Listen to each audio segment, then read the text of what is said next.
Shabbat Shalom. Shabbat Shalom, everybody. It's good to be here.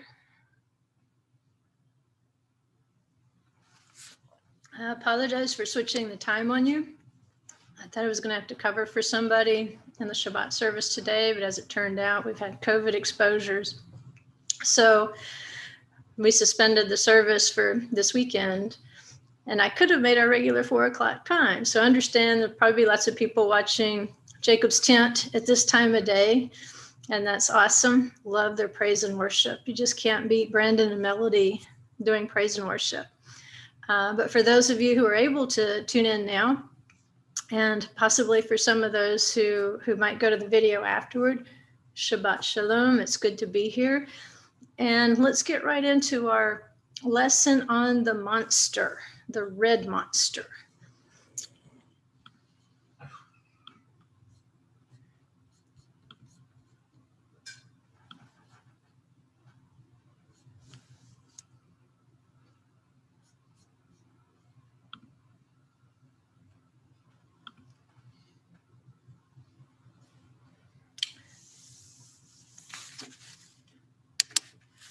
The red monster mash. And today, the point or the goal, hopefully, is to try to untangle some of the mysteries about the dragon, the red dragon in Revelation, to untangle the mystery of his relationship to the beast. And if we're reading very carefully in the book of Revelation, and if we're reading very carefully in the book of Daniel, we understand that there's a beast, but he has successive kingdoms. He has many manifestations. And if we want to kind of dissect that relationship that the beast has with the dragon or the serpent, then we can take our Torah portion in Shemot and look at some of the interactions here with Moses, with Pharaoh, with the Nile River itself, with the midwives and so forth. What was their mission? And how did they subvert the dragon's mission? Who was Egypt? Who was Pharaoh? If we can understand these identities, then we might understand why in Revelation, John sees him as a red dragon or a red serpent. And we can see how his offspring, the beast, the one or the system or systems, I would say, to whom he has given thrones and authority and power, we can see what their relationship is and see how that serpent, yes, he's absolutely slithered himself all around the earth. He slithered himself into every system known to mankind. And the quality of his scales, if we had to make a spiritual analogy, they're like magnets. They're like beast magnets. And if we have conformed ourselves to the image of the beast, then those scales become a magnet to us. And it can be very difficult to disentangle ourselves from those scales of the dragon when our minds have not been conformed to the mind of Messiah, when we don't have this mind in us. So let's proceed. We are in the Torah portion Shemot, which is names, and that's Exodus 1:1 through 6:1, Psalm 99, and the Haftorah. And I would just love to spend the whole session on the Haftorah because it is such a warning to this generation. It's Isaiah 27:6 through 28, and 29, 22 through 23. And I could have the numbers wrong on that. I'm notorious for getting numbers wrong. But in the Haftorah, we have that passage that's quoted so often among believers about line upon line, precept upon precept, here a little, there a little. And we tend to use it very confidently as though that's the way to learn. But in the Haftorah, that is not the context of it. The context in Isaiah is a bunch of babies. Pretty much. That would be putting it mildly. Isaiah puts it much more pointedly. He's calling them drunkards. They're intoxicated. They don't know what they're doing. They're stumbling all over the place. And the reason that they're stumbling all over the place is because that's how they learn. Line up on line, precept upon precept, here a little, there a little. And that so describes believers in our generation. The internet has created a beast. Let's go ahead and call it a system. It's a beast. And it's possible to think you've done your duty if you read a little Facebook post or an inspirational something or other on social media, or maybe you just, I don't know, I hope this isn't it, but maybe all you do is you watch a video on the Torah portion each week. And somehow you think that's enough, that that's going to sustain you through a tribulation. And Isaiah's message is, if you think that, you're absolutely intoxicated. You were stumbling drunk. And when tough times really come, you're going to be stumbling here and there, because that's not how you learn and prepare for troubled times. You don't learn here a little, there a little. You don't depend upon Facebook. You do have to discipline yourself to get into that word and to stay in the word and prayer daily. And that's your vaccination against the beast. That's your vaccination against the bite of the serpent in the wilderness. And so, like I said, if we could just spend the whole hour talking about the Haftorah, that would be awesome, but we don't have time. And I know you're interested in learning the anatomy of the dragon. And next week, we'll spend more time on the anatomy of the dragon, but we've got to disentangle him first from the beast, from the other monsters that are kind of tangled up with him in the way that we view them. And a lot of it has to do with knowing the words and putting what we see in the book of Revelation back into the context of the Torah portions where we first see them, and then in places in the prophets, especially like the book of Daniel, where the four kingdoms of the beast become important in terms of prophecy, and being able to look at those four kingdoms, identify them, which we can easily, and therefore identify where we are in any given generation and perhaps what our job should be. So one of the signs that Moses used to prophesy of Pharaoh's defeat was to take his rod, throw it down, and of course we know it turned into a serpent. It turned into a nachash. And it scared Moses when he did this. I mean, he hasn't completely accepted his role in the mission of taking down the dragon. And so he's a little scared. But when he picks up the nachash, what he sees is it's just a dead stick. It was never anything but a dead stick. It was his fear that gave the dead stick power. It's fear that gives the dragon power. And we see that in Exodus 4:2-4. However, there's a subtle change. There's an equivalent expression. And so we can grab a hold of the nachash pretty quick. We understand what that is. It's a serpent, it's a snake, it's a dragon. But when Pharaoh does the same thing, when he throws the rod down and it becomes a serpent before Pharaoh and his court, it's also called a Tanin. Tanin, that's Exodus 7:10. So what we have here then is the creation of equivalent expressions. And remember, equivalent does not mean identical. There's key differences between a land serpent and a water or sea serpent. A nachash is a land serpent. A tanin is a water, it's aquatic. So in modern Hebrew, the tanin is a crocodile. It's the crocodile of the Nile. And this is the tanin. However, when we're looking at this symbol, whether we're calling it the nachash or we're calling it the tanin, whether we see it on land or whether we see it on sea, its symbolism will remain consistent. And this is what we need to understand. Pharaoh is the original dragon kingdom. The successive world powers, if we're looking at successive world powers such as Babylon, such as Persia, Media. And by the way, Assyria it's not an identical kingdom to Babylon, but we're talking about the same area. It's two separate regimes, but it doesn't necessarily require a separate identity, except perhaps in terms of what their role was in separating the brothers of Israel. All those offshoots, though, whether you're talking about Persia, Media, whether you're talking about Greece, or whether you're talking about Rome, and we might even, if we have time, talk about the clay feet and toes. And we'll get into some risky territory if we do that. We're going to make some people upset.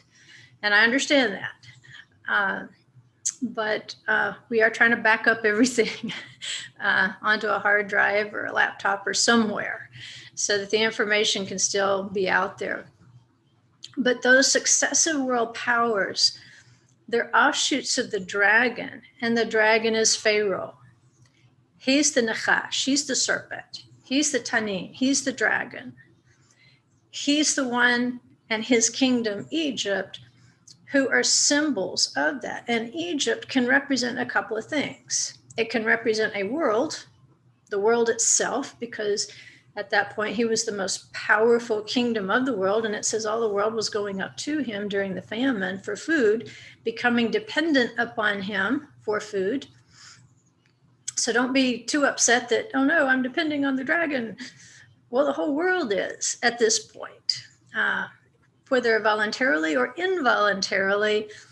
This is part of the process of redemption and bringing the full plan to fulfillment. It's our job how to figure out how to be living within these systems, but not to be of the system, how to come out from among while we are yet there. And it is possible, or we wouldn't be told to do it. And neither would we have been given complete instructions. There's a complete instruction book on how you can come out of Babylon, even if your physical feet are standing there. How not to be of the world, even when you are in the world. Paul says you can't come out of the world. Don't be silly. You can't go around again tilting at windmills, but you have instructions on how to function until that deliverance, until the Moshiach, the Savior, comes. So the world powers are offshoots of the dragon, Pharaoh being the original dragon of the world kingdoms. And this explains why in Ezekiel, which we've looked at very closely over the past several months, because of the 4 fasts and Ezekiel's prediction that the siege would begin on the 10th of Tevet, which it did. COVID-19 was official on January 7th, 2020, and then began the lockdowns worldwide, all over Egypt, so to speak. And with it, we should have seen Ezekiel more preoccupied with the monster that was crouched at the door of Jerusalem. That was the Babylonian army and the Babylonian king. Instead of being completely preoccupied with Babylon, we see that much of Ezekiel's prophecies are focused on Pharaoh and Egypt. And that's a puzzle unless we understand that there's no way to really understand the beast crouching at the door, which is Babylon, if we don't understand his father. And his father is Egypt. And that's the picture that I'm hoping, if you weren't aware of it before, that maybe you'll be able to see at the end of this lesson, is how Pharaoh and Egypt are the father of succeeding world kingdoms.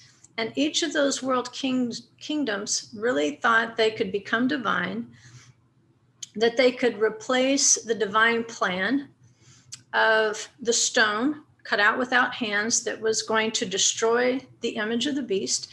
It was going to fill the whole earth with the kingdom of the Holy One. Instead, they wanted to be that never-ending power. But in Ezekiel, we can see the link between Egypt, Pharaoh, and the dragon, and how it connects the dragon to the image of the beast, which was located, the first time we see it, in Babylon. Nebuchadnezzar II was the first beast. of the four kingdoms, those successive world kingdoms. After him is going to come Media, Persia, Greece, Rome, and then everything after that. You're going to see a mixture, but it will be derived from Rome. But where did Rome come from? Well, Rome came from Greece. Where did Greece come from? Well, believe it or not, Alexander the Great died in Babylon, in the palace there of the former world leaders. So whether you're talking about Persia, Media, Babylon, Rome, Greece, it's all the same image because they were in Nebuchadnezzar's dream. He saw the image of the beast, and later he turned that into a completely golden image of himself. He's like, forget all these successive world kingdoms. I want an everlasting kingdom. So he creates a golden image of himself and demands that people fall down and worship it. Of course, according to the tradition, at this exact moment that the three Hebrews refused to bow down and worship the beast, that this beast topples over. And this is the moment that Ezekiel's Valley of Dry Bones prophecy occurs, when he has the experience of seeing the dry bones come back together and form into a mighty resurrected army. And then he sees the two sticks becoming one stick. They say that's what toppled that wind, that ruach, that spirit that blew through the Valley of Dry Bones was what toppled over the image of the beast in Babylon and destroyed Nebuchadnezzar's image. Now, whether that's true or not, we have no way of verifying. But in terms of it being a teaching model, I think it's great. It's spot on in terms of teaching us how the image of the beast is going to be destroyed in the resurrection by the spirit of Adonai. So in Nebuchadnezzar's dream, we saw four basic kingdoms. There's a golden head, which is Babylon. There's silver arms, which is Persia and Media. There's a big overlap there. And by the way, you say, well, I don't really see a lot of the European kingdoms that were strong later on. If you check back into the history of Persia, they're not Arabs. You can hear even in the modern word for Iran, you can hear Aryan. So they have a closer connection to Europe than the Arabs of the Middle East. They are a distinct people group, and they're connected more with the people groups north of the mountains. They're in Iran, or at that time it would be Persia. So Persia, Media would not have been considered an Arab kingdom. So you've got the silver arms there of Persia and Media. You've got the bronze abdomen of Greece. And then you have the iron legs of Rome.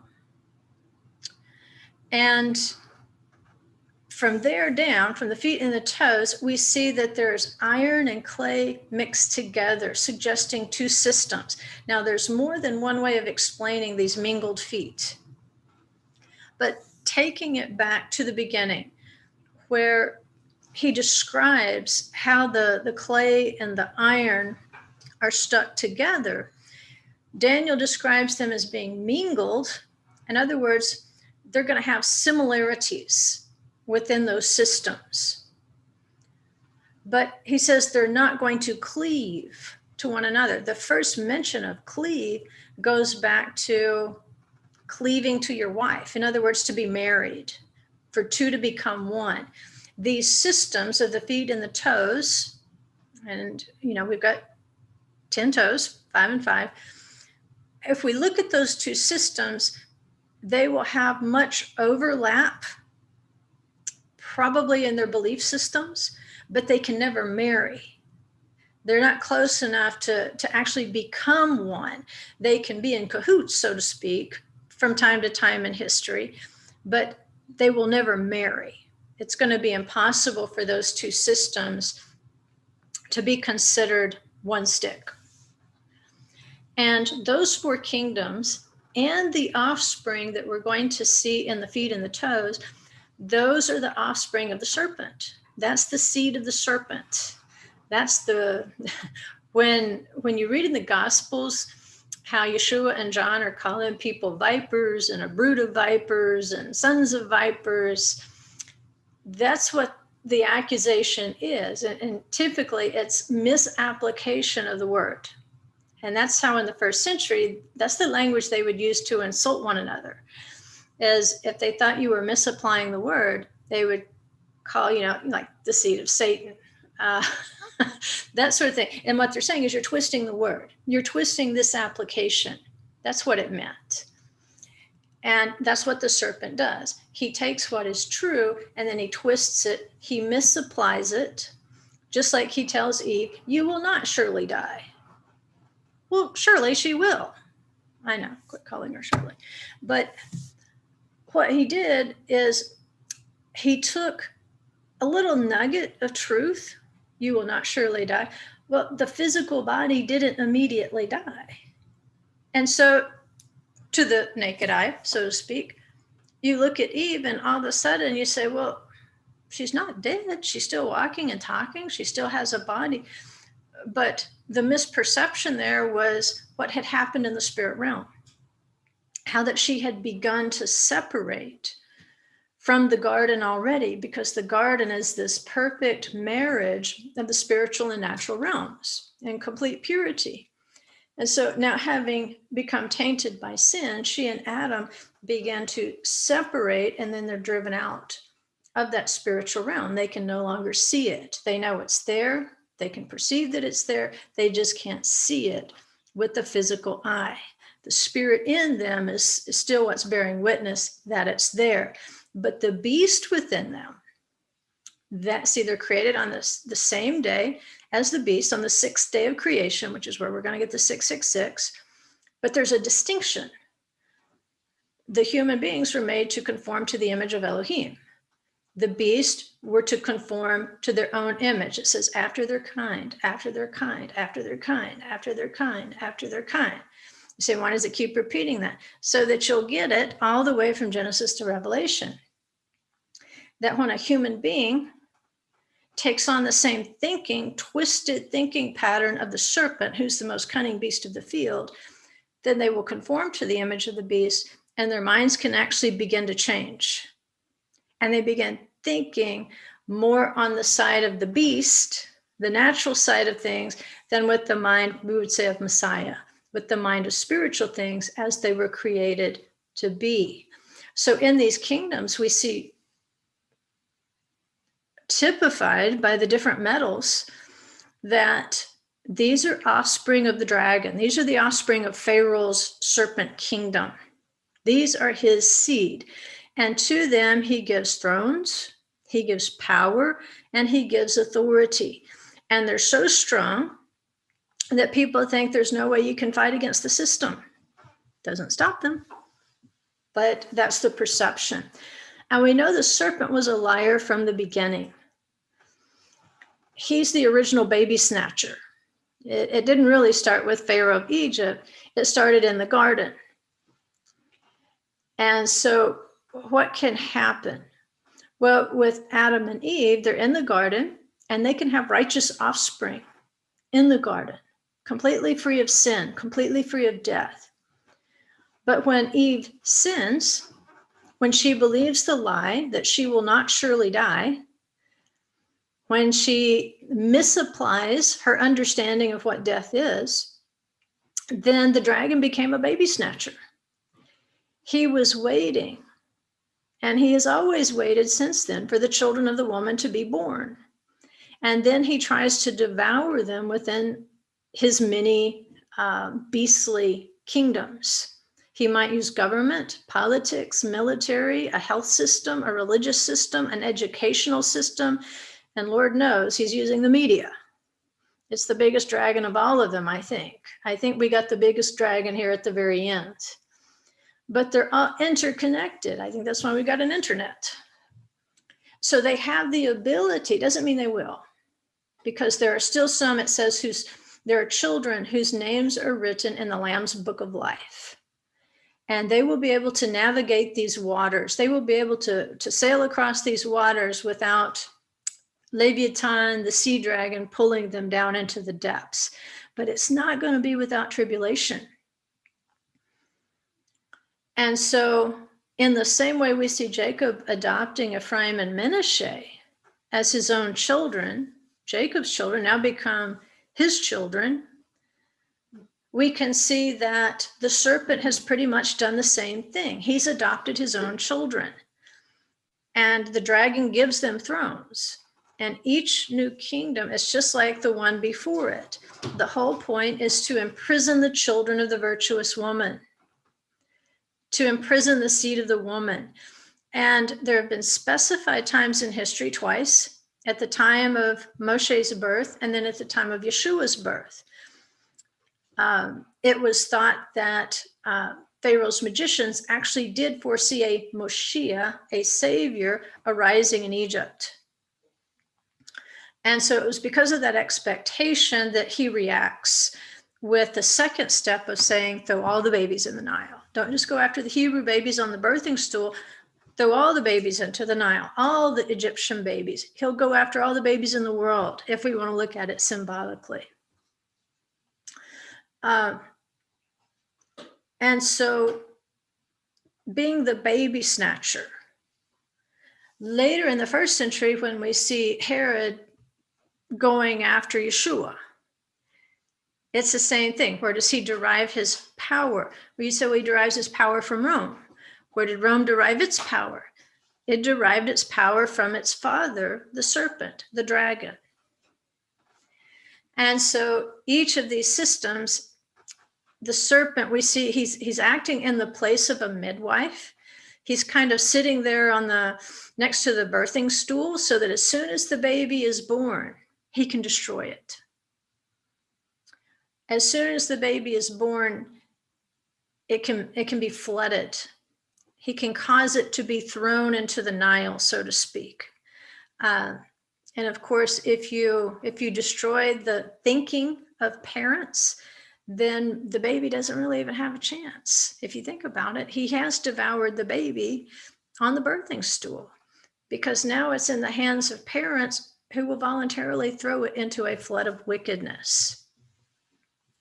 And this goes back to a very subtle turn of text at the covenant between the pieces in Genesis 15, 12 through 14. It says, a deep sleep fell upon Abram, and behold, a dread. Great darkness fell upon him. And he said to Abram, know with certainty that your offspring shall be sojourners in a land not their own, and they will oppress them 400 years. And also the nation that will enslave them, I shall punish. See how subtle that turn of phrase is? And so the dread and the darkness, the sages say, represents the travails of all the exiles. He also says, and we're quoting Rashi here, it says, the calculation of the 400 years begins from the time Isaac was born until Israel left Egypt. We know that Genesis 21:5 says Abraham was 100 years old when Isaac was born. So we might look at that 400 years as representative of the four kingdoms that are going to try to swallow Isaac, which is Sarah's seed. And here's how they're starting the time clock, the way that they do. The text says, your offspring shall be sojourners in a land not their own. It does not say in the land of Egypt. It does say, and also the nation that enslaves. We know that's Egypt. And here's the examples of sojourning. Abraham sojourned in the land. That's Genesis 21:34. Isaac sojourned. That's chapter 26, verses 3 and 6. Jacob sojourned, chapter 47, verse 4. The root of sojourn in Gur suggests transit. It's not permanent. And Israel as a nation does not truly inherit their land until the Jordan crossing. So both Abraham, Isaac, and Jacob were sojourners, even though we know they were promised the land. And then there's a fourth sojourning. And Ezekiel 20, again, it's taking us back to Ezekiel. Ezekiel is the prophet of our day, for sure. In Ezekiel chapter 20, verses 34 through 38, we can see there is a fourth sojourning. And that sojourning, it says, is among the peoples. So Israel to this day is sojourning among the peoples. And so there is still a deep darkness and still a dread that Abraham would have experienced based on those 4 exiles. And then it says, and also the nation. That's understood that we're working here with the 4 kingdoms besides that father kingdom, which is Egypt, Pharaoh, which subjugates Israel. And it says, for they too will be annihilated because they subjugated Israel. And so that's Rashi's comment to Genesis 15:14. That's why it says, and also the nation. It identifies the father problem. The father problem is going to be Pharaoh, who gives, as the serpent, power and authority to the beast kingdoms who have subjugated Israel to this day. Because we have to look at the toes and the feet and realize we're still there. He says these periods are known collectively as the Arba Machuyot. Arba Machuyot. That's from Daniel 8:22. And so we have this parade, so to speak, of 4 major kingdoms who will subjugate Jews, and sometimes they will be even subjugated in their own land, such as the time of the Greek exile. But that was a time where they tried to overturn not just Jewish culture, but Torah values, making it illegal to study the Torah, setting up abominations in the temple, but mostly trying to assimilate Jews into Greek culture, even within itself, and creating civil war, so to speak, not just against the Greeks, but it also created a civil war. And so the downfall of the Greek Empire and the rise of Rome marked what is called the beginning of the Galut Edom, which is the Edomite exile or the Roman exile. And he says, it is this millennia-long exile that we are still in today. So you say, well, we weren't in one of those 4 kingdoms. Yeah, you are, because you're in the feet and the toes.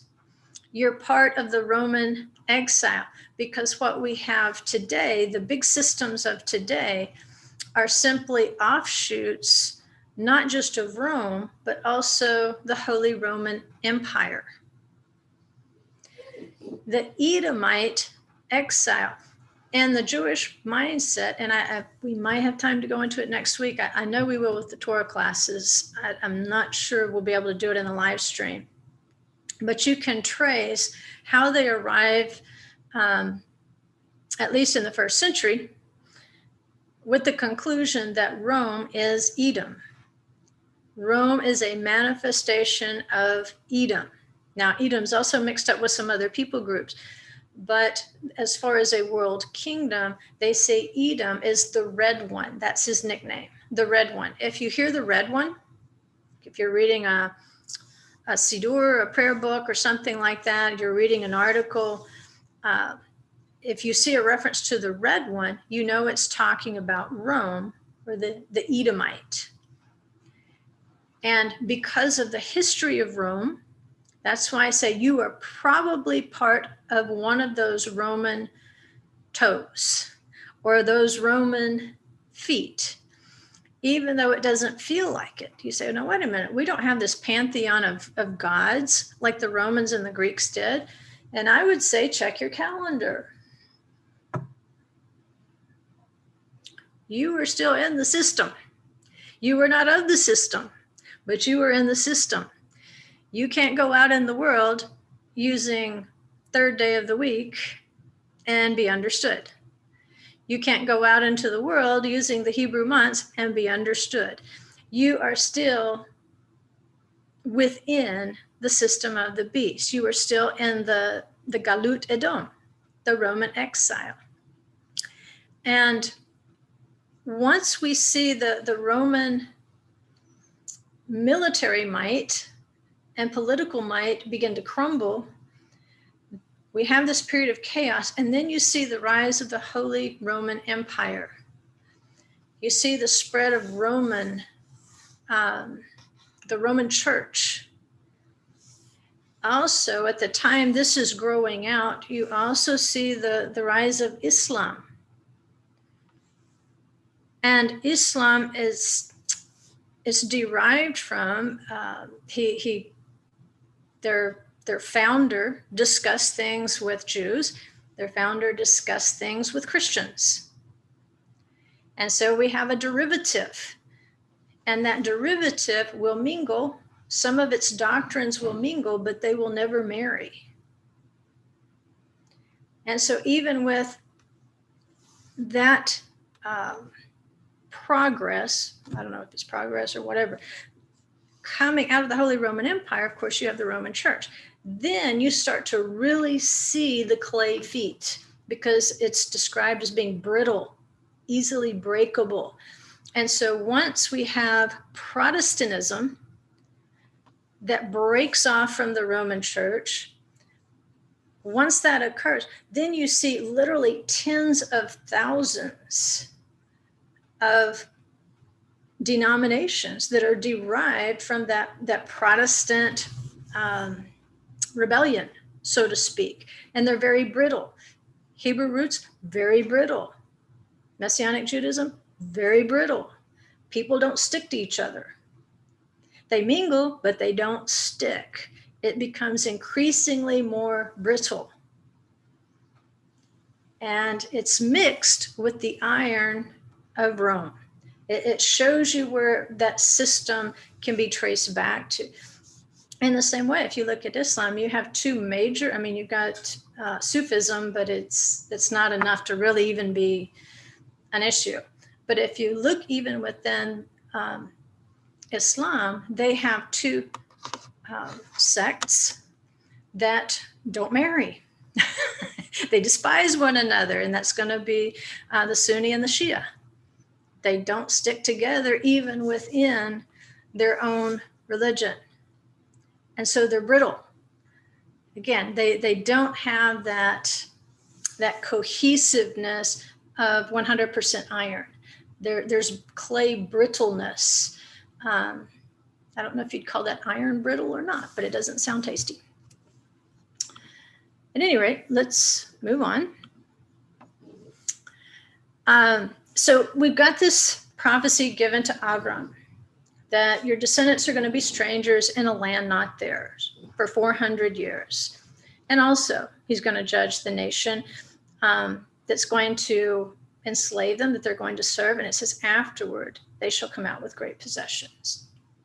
So for 400 years, plus 10 plagues, we commemorate each year by looking for Elijah and saving his cup. So we've got the 4 cups of the Passover Seder, and each of those represents a type of pushback against the dragon. Again, it's because these cups are part of our process of salvation, redemption, consecration, and so forth. But there's always, at the very end of the Seder, there's another cup on the table. It's called Elijah's cup. And when those 4 kingdoms of the beast are at an end, if Elijah were to actually be at the door, remember you send the kids to the door at some point to see if Elijah's standing out there. He never is, and it's lots of fun and stuff. But if Elijah were actually standing there, that means the wrath of the Lamb has begun. It's thought that Elijah will herald the coming of the Messiah 3 days before his arrival. And so on some Passover night, should we open the door and see Elijah, we would know the wrath of the Lamb is here. The 4 cups that were salvation, redemption, consecration, and so forth for the righteous, for those who were protected by the blood of the Lamb, those 4 cups have been drunk. Those 4 cups of the heavenly kingdom. But then the cup of Elijah is about to be poured out, and the nations are going to have to drink it down to its dregs. And this is the wrath of the Lamb. This is for what's outside the door, that's marked by the blood of the Lamb, those whose names are written in the Lamb's book of life. And so those who have taken on the mind of the beast, you can see that it's the battle is going on in the brain. It's going on in your mind, which is also connected to your heart, by the way. But in Daniel's vision, it even tells us that Nebuchadnezzar is the original beast. In Daniel 4:15, remember, King Nebuchadnezzar has another He has another dream of a tree stump. He says, "Yet leave the stump with its roots in the ground, but with a band of iron and bronze around it, and the new grass of the field. And let him be drenched with the dew of heaven, and let him share with the beasts in the grass of the earth. Let his mind be changed from that of a man, and let a beast's mind be given to him, and let 7 periods of time pass over him." So it's because of his pride, Daniel tells us, that King Nebuchadnezzar, in spite of everything that had happened up to this point, was still so proud that he was judged. And the way that he was judged is that, I'm not really sure, I haven't really looked at the Hebrew grammar of the verb, so we're not sure if the mind change was he simply was given over to his own mind, like what it sounds like happened to Pharaoh. At some point, Pharaoh hardened his heart, and then eventually it says, Adonai hardened his heart. Is this what happened with Nebuchadnezzar? Possibly. But it says, let his mind be changed. And so if there was any shred of that spiritual man working up there, it was changed. And he was completely given over to the soul, the nephesh. We call it, again, the red one, because it's related to Esau, to Edom, the beast. Let him start thinking like an animal. And this is in spite of, and this is a key, it says he's drenched with the dew of heaven. That is an expression. When you see the dew of heaven, you should start thinking resurrection, the word of resurrection. And you can do a search on that, dew of heaven, or even dew. And you will see that typically it's in the context of the resurrection, sometimes by the word itself. And so even though he has this sense of the dew of heaven, he has this sense of the resurrection in spite of that. And think of everybody in the world who knows that there's a resurrection from the dead in the person of Yeshua. They know that. Nevertheless, it says this king's mind, because of pride, is changed to a beast's. And it's pride that's always going to anchor us in the here and the now. The things I can do to control others now, the things I can do to impress others now, the things I can do to be someone now, to demand the respect of others now. And it's that very pride that contributes to your mind being changed into a beast's. That's when you become dragon bait. That's when the magnet of the dragon's scales start pulling. If you give yourself over. And this is, we see this progression in the Torah portion. It starts out that it's just targeted to the Hebrew babies. It says, to the midwives, it says, if it's a son, you shall kill him. But if it's a daughter, she shall live. Why would the daughters be allowed to live? Well, then they can have more offspring, but you will gradually kill out those who could be righteous, especially if you kill the Hebrew babies. There is no Torah, there is no word of righteousness as seed to be passed along to them. And therefore, you would basically kill out those who have the testimony and the word. And then the daughters would intermarry with the offspring of the dragon, and he would have his beastly kingdom. But then this prophecy of a Moshiach, a savior, arose, and the magicians weren't sure if it was a Hebrew or if it was an Egyptian. So he extends the edict and says, every son that is born to you shall cast into the river. So ultimately, Pharaoh decrees even his own nation, Egypt, that the infant boy should be cast into the river, should be destroyed. And so here again, the midwives would be involved in this. But every son that is born, that almost is a signal that there's a concern that if this prophecy was concerning a Hebrew, if that was their initial concern, that somehow the Hebrews had been dispersed. And they were out there in the world. Maybe they didn't even know their identity, where you could say, oh, that's a Hebrew, kill him. Well, if I'm not sure I can identify that person as a Hebrew, then I'll start killing all the babies. I'll start killing all the sons. And that's a little scary. And I think this is why Ezekiel is more preoccupied with Pharaoh in Egypt than Babylon, because he's taking us back to the source. He wants us to see the dragon. And once we can understand the dragon, then we can understand the king of Babylon. Then we can understand the image of the beast. Then we can understand it's not just about this coming Babylonian exile. We'll need to look back to the Egyptian exile, which is why we have to retell it every year at Pesach. And then at Sukkot, at the end of the feast year, we celebrate that in remembrance of when he brought us out of Egypt. So the bookends are about escaping Egyptian exile. When we look at that, we realize that whatever kingdom you are in, whichever kingdom of the beast you're in, if you want to stay centered, if you want to resist that magnetism of the dragon scales, then remember the Exodus from Egypt. Remember specifically these Torah portions that we're doing right now. That's important because our children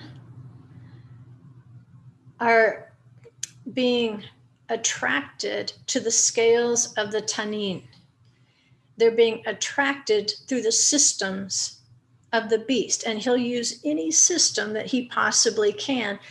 And you can identify them typically because they're able to encompass a large number of people. And by interconnecting them, it's much easier to sacrifice them to the dragon of the Nile. And the problem here with Pharaoh was just like with the king of Babylon, who was literally turned into a beast until he repented. He literally lived and thought like a beast until he came to himself and repented. But the Pharaoh, Ezekiel 28:2, he is the father of this mindset. He's only a beast, but he thought himself to be divine. He said, I have created myself. So if we look at Revelation 12:1, it says, a great sign appeared in heaven, a woman clothed with the sun and the moon under her feet, and on her head a crown of 12 stars. And she was with a child, and she cried out, being in labor and in pain to give birth. Then another sign appeared in heaven, and behold, a great red dragon. Now remember, Rome is the red one. The Roman offshoots, the feet and the toes, they are mingled with the red one, the beast. And now in Revelation, we look back at the beast's father and we realize that he's red too. So it's helping us to draw the parallel between the red dragon and the red kingdom. Rome and the daughters of Rome, the offspring of Rome. It says he has 7 heads and 10 horns, And on his heads were 7 diadems, and his tail swept away 1/3 of the stars of heaven and threw them to the earth. And the dragon stood before the woman who was about to give birth, so that when she gave birth, he might devour her child. He's acting like a midwife right here. Remember how the midwives were told, if it's a boy, kill him. Well, this is what is being described in Revelation. Rather than giving, seeing him give the order, Pharaoh giving the order, now we see the dragon himself is going to stand before the woman, the virtuous woman, Israel. There's 2 Israels, by the way. There's apostate Israel, and then there's the virtuous woman, Israel. And you can tell which is which because the children of the virtuous woman, Israel, are those who have the testimony of Yeshua and the commandments of God. And so what he wants to do is he wants to devour her child. The same way Pharaoh tried to devour Moses, the same way that Yeshua was nearly devoured in Bethlehem, if it weren't for divine intervention. And so you can even see, what should we expect? If we are offspring of the virtuous woman, he wants to devour her children, so that we won't give birth to more children who have the testimony of Yeshua and the commandments of God. And so we know he's making war. He's failed with the righteous midwives in Egypt. He failed in Bethlehem, and now he's making war on her offspring. And so if it feels like you're in a battle every day, you are. You are. But, and we looked at this prophecy earlier, in the 10th year, in the 10th month, on the 12th day of the month. And remember, this is 2 days after the fast of Tevet, when the siege of Jerusalem started with the first beast kingdom, Babylon.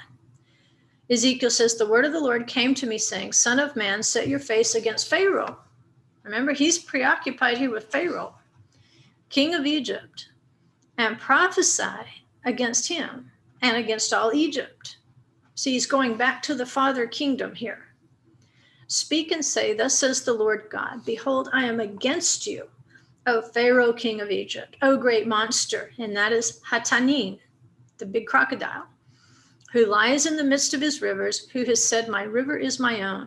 I've made it for myself, but I will put hooks in your jaws and cause the fish of your rivers to stick to your scales. I will bring you up out of the midst of your rivers, and all the fish in your rivers will stick to your scales.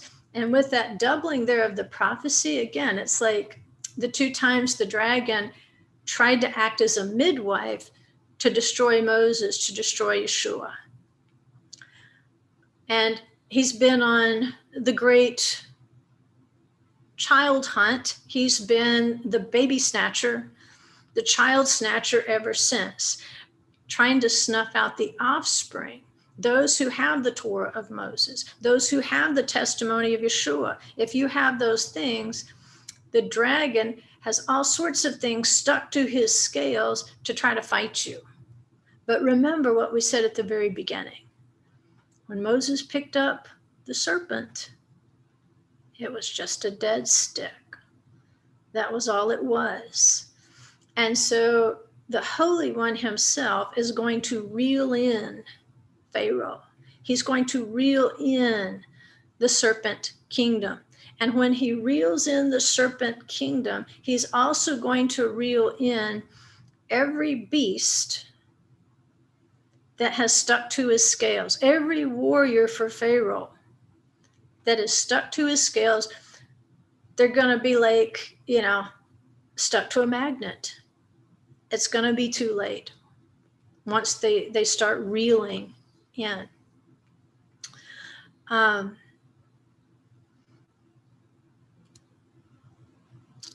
So if it's this generation, I think we could probably look back through many generations and see patterns here.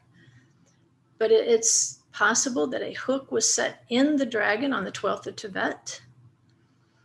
And we should be seeing what we believe is a flood of wickedness, trying to kill not just Hebrew children, but those who have the testimony of Yeshua and the commandments of God, who are out there in the world, who are out there in Egypt.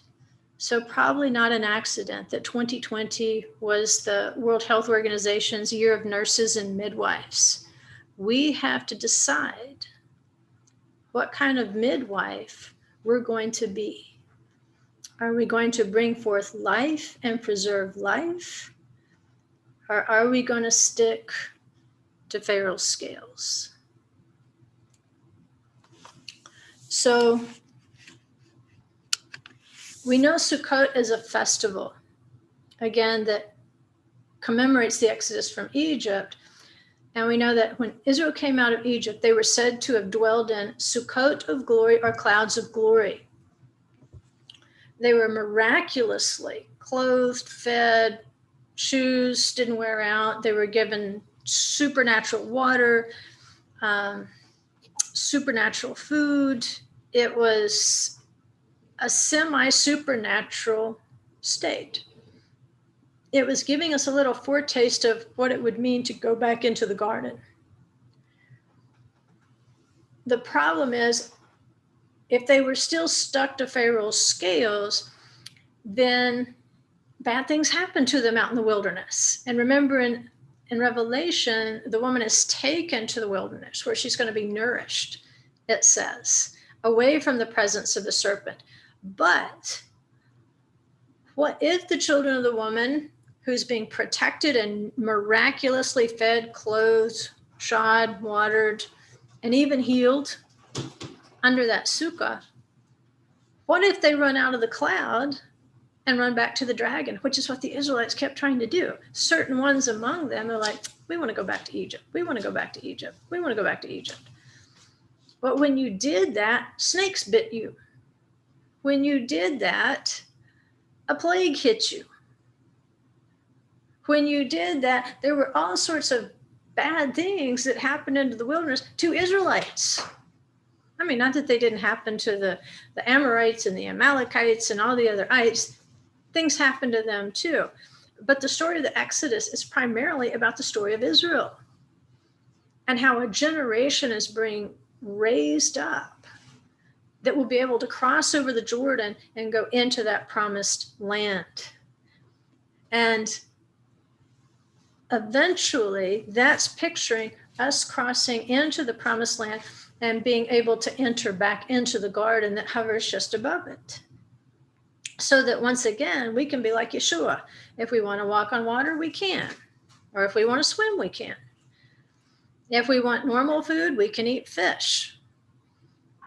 If we prefer manna, we can have manna. We'll be healed. There's all sorts of great things that go with walking in the cloud, because it's that last step of the journey before we enter into the garden itself. So we see the sea, that sometimes the sea is also a biblical metaphor for Egypt. I mean, Israel had to cross the Red Sea to be formally escaped from Egypt. And Pharaoh is the sea monster, and his warriors were stuck to his scales, and they were destroyed in the Red Sea. However, as we can see, as we study more in the future, we can see that the dragon has a cohort, and actually it's more than one, because the kingdoms that are represented by the beast, it's a multi-kingdom kingdom. The interplay between those two, the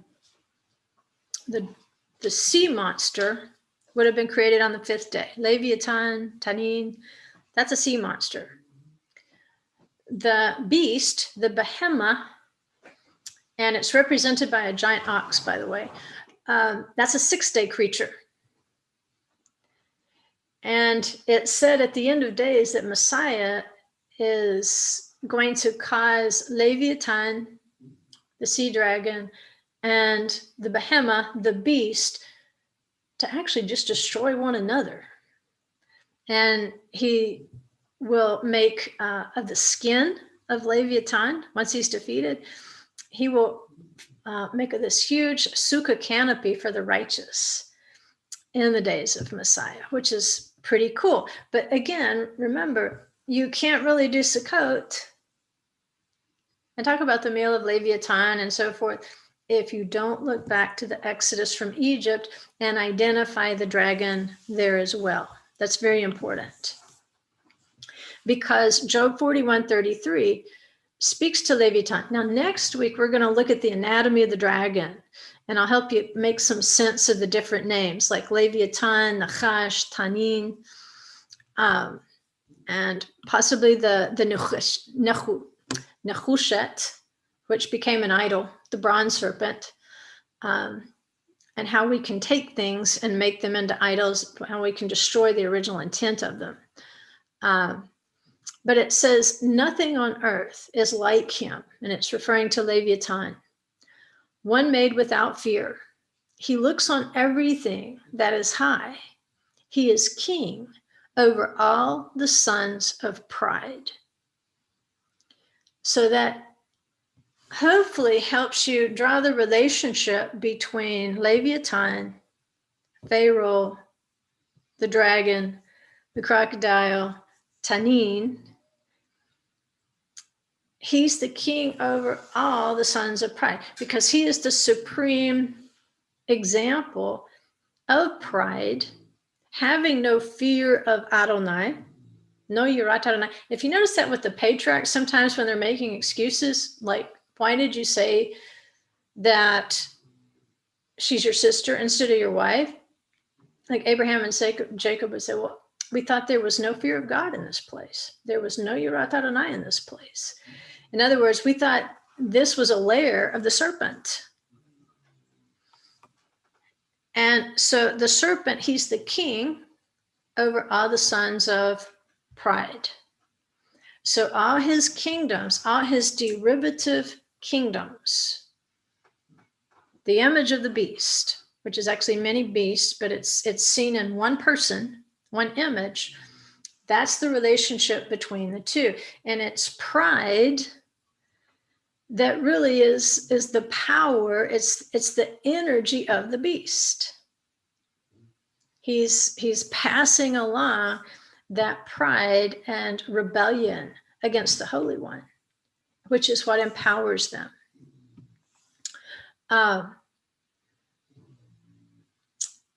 Trying to think if we've even got time to go down that road or not.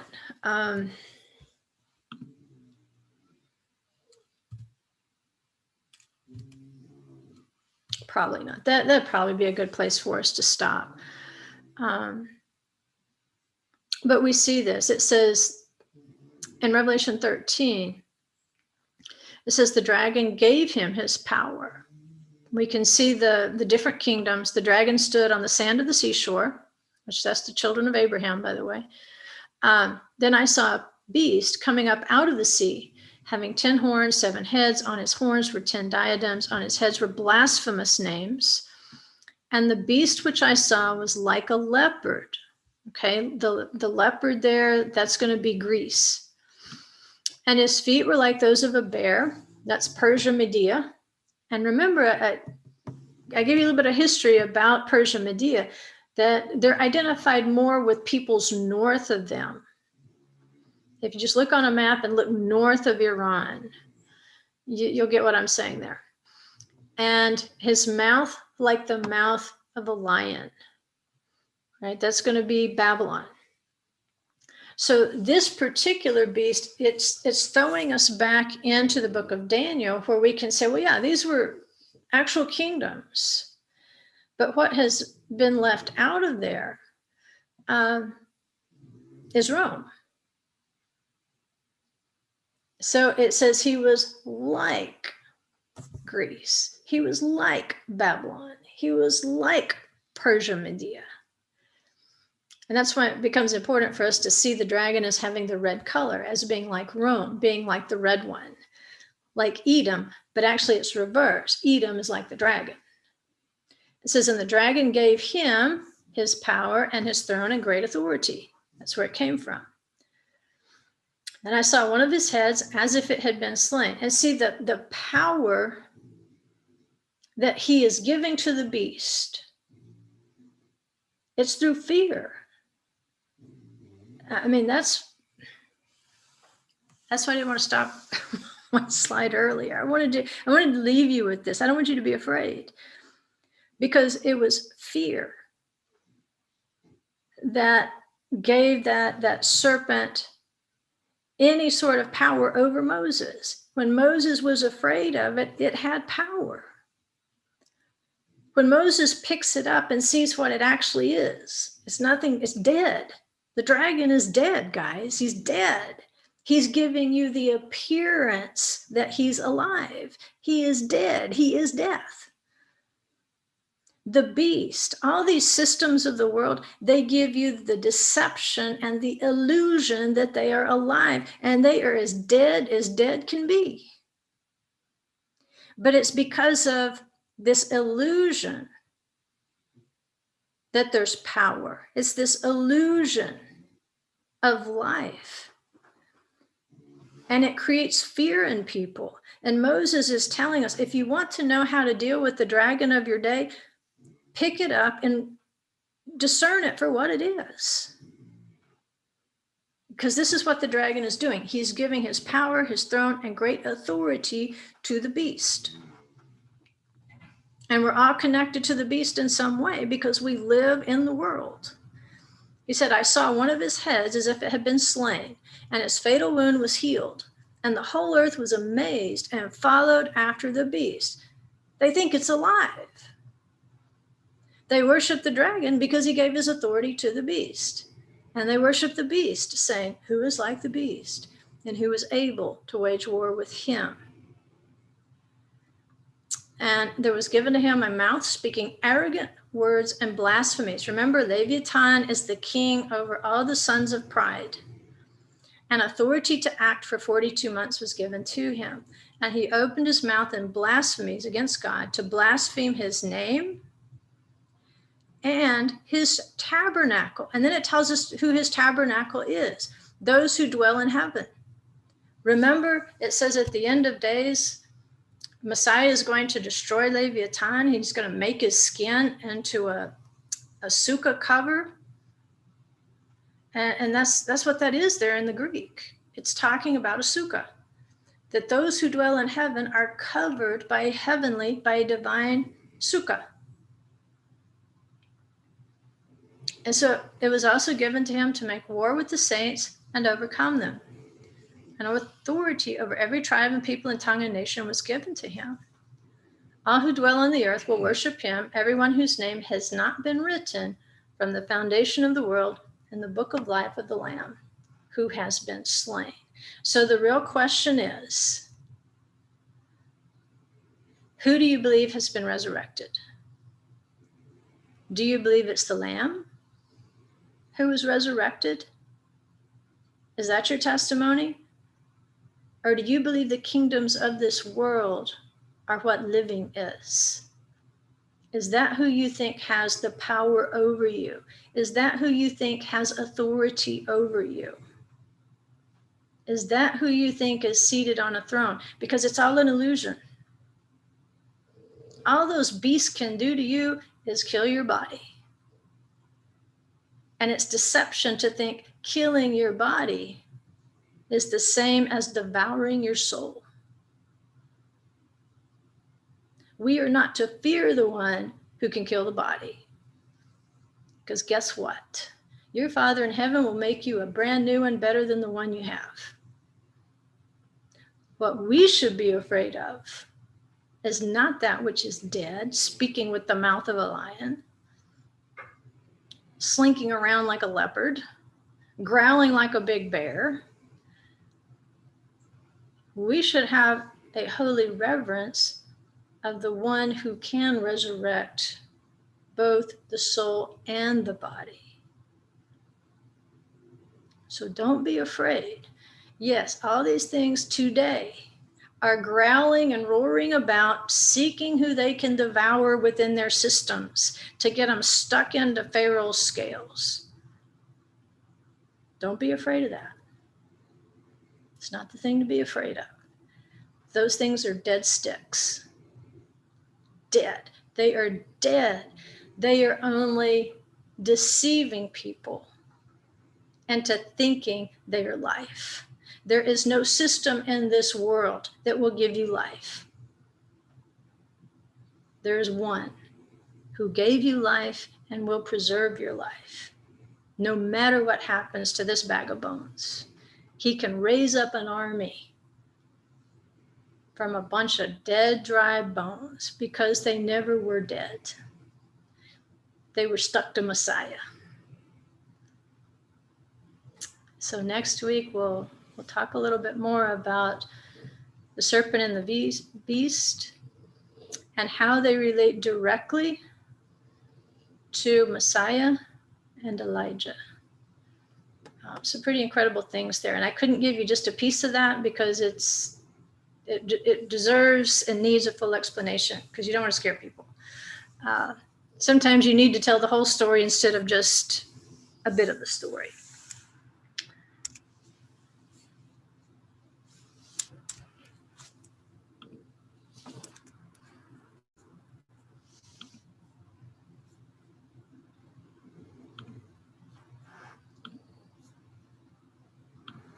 Okay, got the recording stopped. So I'm gonna kind of, if I can, scroll back up here and lots of Shabbat Shalom, Shabbat Shalom.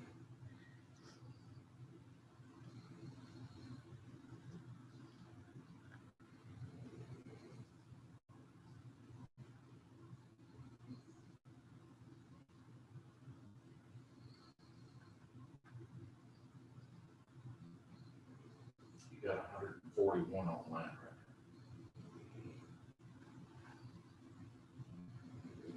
Shabbat Shalom, the gathering place. I saw you on the Facebook post. Not so far away from us, just over the mountain and through the woods. Huh. It won't let me use the chat box for some reason. At any rate, glad to see you all on here, even with the crazy time change. And we're working hard. Just to let you know what we're up to, we have experienced some problems with YouTube lately. I don't know why. I don't know if it's their end or our end. But part of last week's video got cut off when they put it on the, however they do it. And so we're at this point trying to back things up and get backup files. And so I had a backup file. So I re-uploaded last week's because what it cut off was probably the more interesting part on the midwives. So if you tried to go back and see that and it wasn't there, and you're like, I know I saw more than that, but it's not on the recording. Go back and look for the one that says full version. And then you'll be able to see the slides that had the information there about the World Health Organization and the Year of the Nurse and the Midwife and so forth. And so now we kind of have the Monster Mash sectioned out. We know what the serpent and the beast is. And I'm not telling you we're going to understand everything in the book of Revelation. We won't. I mean, you might, but I don't. But I can give you as much as I understand to this point.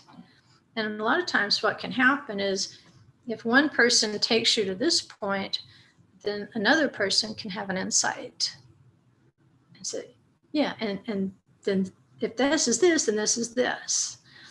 And hopefully I'll just kind of be a springboard for you, and you may just start seeing more things than I do.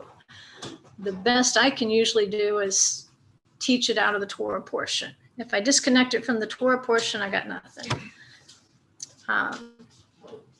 But we got the Monster Mash unmashed, hopefully. Next week, we can look at the anatomy of the dragon. And I'm not saying I understand the horns and the diadems and so forth. I've got some hints. But we'll try to separate out the different kinds of serpents as equivalent expressions. And, but to me, just understanding this, that we don't have to be afraid of the serpent. We don't.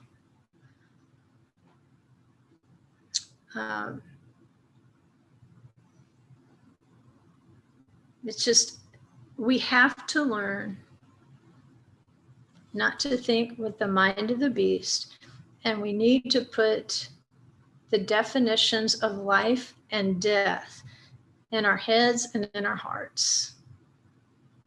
That's the nutshell message. Know the difference between life and death. The serpent said, "You will not surely die if you break a commandment." The Father says, "You will." But since you did, I'm going to send you a Savior. And the dragon doesn't want you to have the testimony of that Savior. He wants to keep you in the realm of death. That's his stronghold. That's his power. That's his pride. And every time one of you breaks off and your mind changes from that of a beast, and you're like Moses, you just take the serpent by the tail and say, "You're nothing but a dead stick, trying to keep me in the realm of death and fear." And what do we say? "The Lord rebuke you, Satan. The Lord rebuke you, dragon. The Lord rebuke you, beast."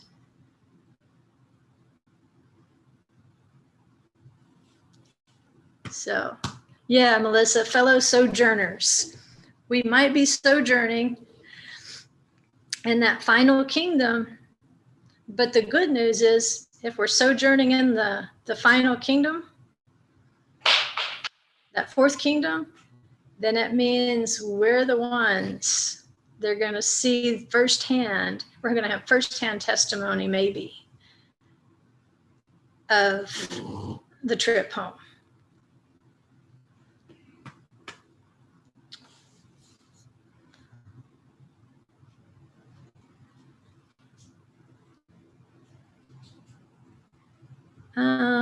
I missed, what about Psalm 74:14? Was that on one of the PowerPoints?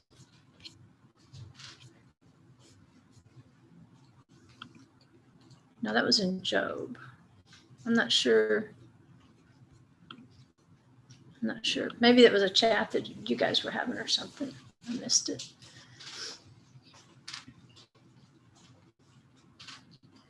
Okay, the heads of Leviathan. I don't know. I'd have to go back and look at that one in context.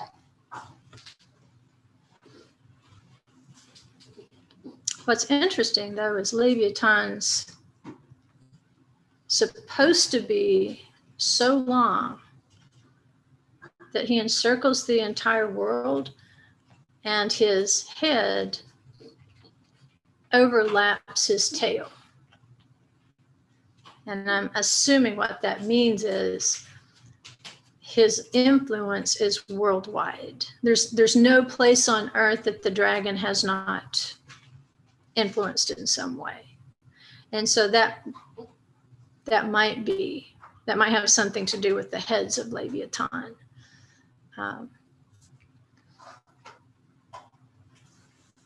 But like I said, without going back and reading the whole thing, and even then I may not completely get it.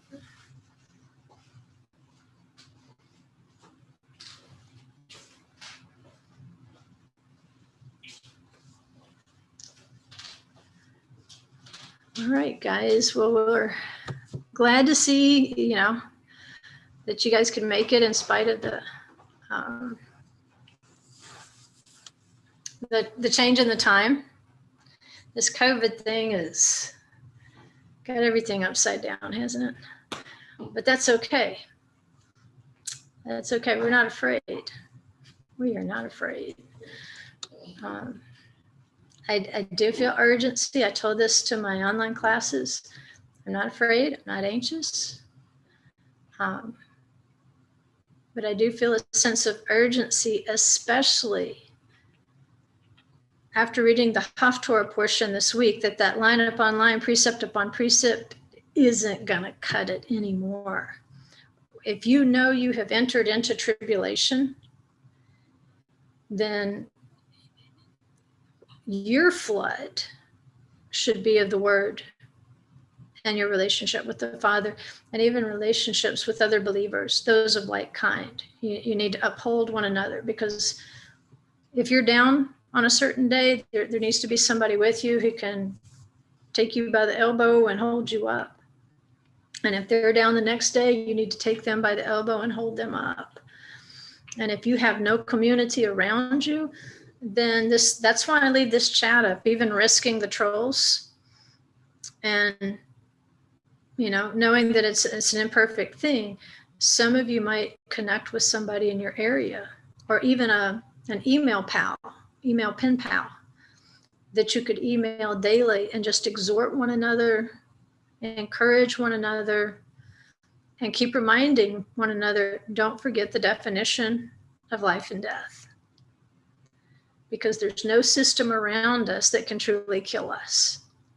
All they got's the body. But they cannot take our souls. So get into that word.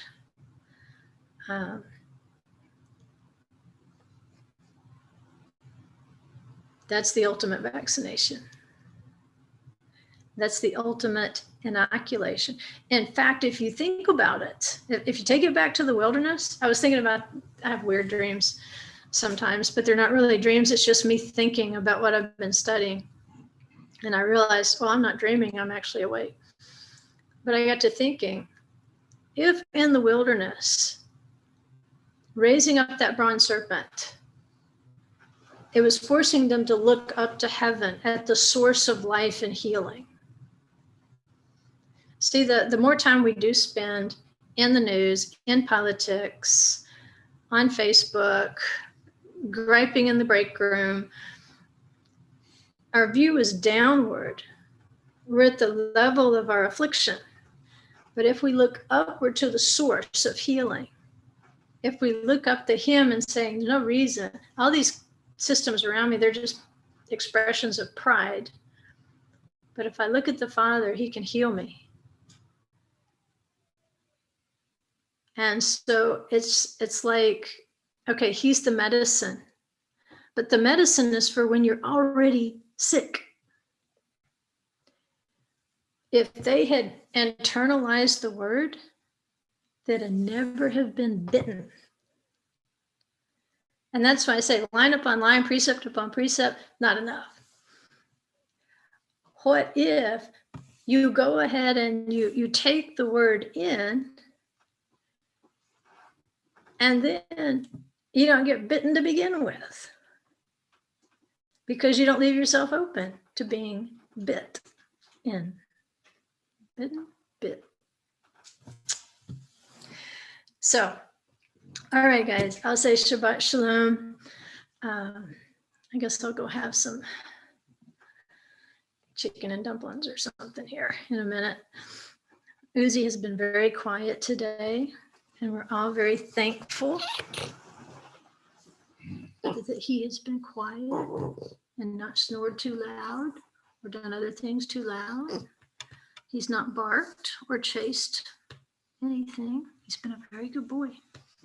Yes, he has. He's been a good beast. All right, guys. We will, Bezrat Hashem, see you next week at, I think, 4 p.m. I'll have to check the teaching schedule, but I think it'll be 4 p.m. next week, because I think it'd be really important to go over the anatomy of the dragon, and for you to be able to see the resemblance and how the serpent and the beast are going to try to mimic Messiah and Elijah. That's going to be an awesome, awesome thing. Okay. Love you guys. We're praying for you.